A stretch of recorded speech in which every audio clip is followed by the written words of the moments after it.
Okay, James, you want to talk about annotations, right? Primary sources. There's a book you're reading right now, and you want to use it as an example of how you annotate stuff for your articles. So, well, this is what it looks like. Chicken scratch.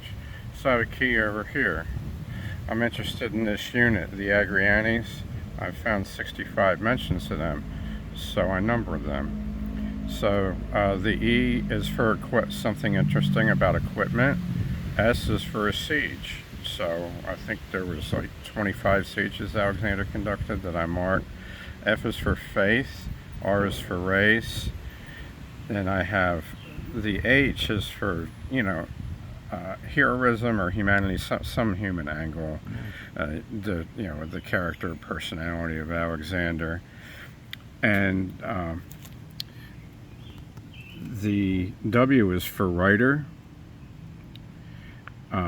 T was for the Thracians, and B was for booty. What's done with the women and the children and everything. The D. Now I've forgotten what the D is. So That was a D. Right. So I could go through here and try to find it. On 233, I have a D mark. So let's see what my damaged brain decided was important there and then forgot about. And I guess it's. Of course, we're doing this first, then we'll actually show the book to you what this book is. Okay. So this is an example of how he does his research. 233 D. Okay. An offensive bit of bragging which made him angry and put him on his mettle. Okay, so now I remember. D was for interesting diction, for words that I found in English that aren't normally used, that the person that translated this from the Greek decided to use. Oh, yeah. So mettle, mettle. I don't recall hearing that for probably 20 years, or reading it spelled like that. Metal, like mettle, like Yes. test your metal. Yeah, so D up here was for diction, and see, I forgot about it. And I made some notes in here, like this is like the injuries that Alexander had.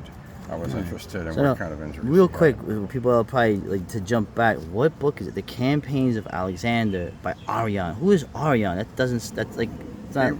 He wrote a few books. He was a Greek who was a student of Epictetus, who had once been a slave of Hadrian. So he served under Trajan and Hadrian. Oh wow! As an official, and he fought off a small invasion by the Alans in the area of Armenia. So he had actually campaigned in some of the areas that Alexander and his men had marched over, and he was fascinated in Alexander and was very interested in his operations and his characters. So I might go through and do a summation that just goes by subject matter. Maybe it'll be 7 or 8 articles, and I'll check like God with a capital G. This is something I think I've found 7 times now in the book, and it's one of the last things Arian writes, and he's not using the small g. And his at the end he says, "Such was the motive which led me to embark upon this history, and I too have had God's help in my work." Now, this Arion, he's still a Greek, right? This is a Greek writing. How many years before was this Alexander? Was he a contemporary? He's writing about something that happened 400 years before his life, and he names, in general, unreliable sources and doesn't bother citing them. For the most part, the major sources he was working from, he cites, and he'll sometimes take a side and say, "I don't really believe that account, but this other account makes more sense." Oh, so interesting. He was a critical thinker. Yeah, this would be like somebody now writing about the 30 Years' War or something in early modern times or late medieval times. So he's using investigation. But still, he's an ancient world man. He's a man of antiquity. Yes. Fascinating. So he's at the beginning of what's called late antiquity. Late antiquity. Right? Okay. Now, in terms of, I like to bring up the idea of primary sources. Okay, people are starting to realize that that's the way to go. Of course, what does that mean? You have to read other languages, or someone has to translate, and that lost in translation is not a cliche. It's a reality. Who translated this book? When was this translated? I don't know who translated this. I don't bother reading the forwards. I don't want any academic opinions. I just want to get right to the guy that wrote the book. Okay. I will read footnotes because they can be educational. At least they can. But I don't read the lead up because they'll have opinions and certain in there. I don't want them twisting my thinking. But he does, for instance, for him, Xenophon was a primary source. Ptolemy, who had been a friend of Alexander and campaigned with him and founded the line of kings in Egypt, yeah. he trusted him partially because he was a king. And he accused some writers of his time of lying. And he said, for a king, lying is a worse sin than it is for normal people. Oh. And he marked Xenophon as a primary source. So there's a story about Amazons coming to Alexander. Nice. And offering them their services, and the story goes that he sends them away because he thinks they'll cause trouble with his soldiers. His soldiers might attack them, and one day he'll come and impregnate the Amazon queen. That's right.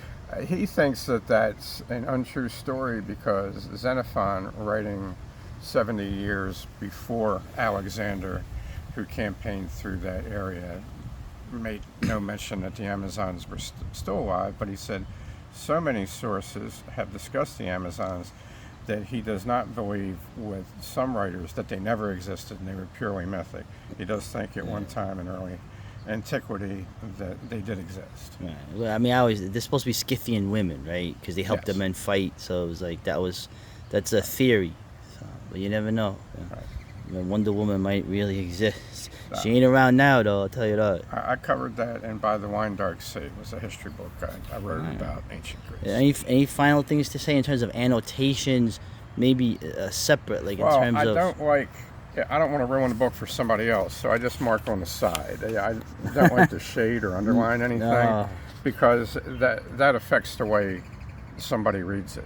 Yeah, well, it's like. So I don't want to insert my opinion in his book. And if I write anything, it'll be like on a blank page. Sometimes, if it's something real important, I might write something here. It was the third. I marked something about the third person killed here. So it's something I'd want to look into again. But that's what they say. So the translators put the footnotes down here. And I'm doing sidebars for what I'm doing. So right here, I'm just highlighting something that I'd like to reread. Yeah, I've adopted that as well. I used to be one of those jerk-offs that would just underline everything. So this is the 21st siege, a place by name that Alexander's men took. This is the 57th mention of the Agrianes. These were semi-barbarians that lived in the mountains at the headwaters of a river that flowed through Alexander's kingdom that he got from his father. And their king liked Alexander even when he was a youth. And he dedicated his best men to be Alexander's special troops. And they saw more action than any of Alexander's Macedonian troops, even the guards. Interesting. He would have personal guards, 7 guys that stayed with him to keep him from getting killed. But there were companions that were on horse, and then there was the foot guards who were called the foot companions. But the Agrianes are the men who he did the most with. There was 1,000 of them, and they suffered very few casualties, and they were lightly armed guys on foot that would go right up to heavy cavalry and attack them. And so they were savages. I guess, interesting. Well, like you said, like to quote Rodney Dangerfield from a famous, great movie, you don't know what maniac is underlining the stuff. Yeah, I really like this book. So, I like his method. All right, cool. So very important.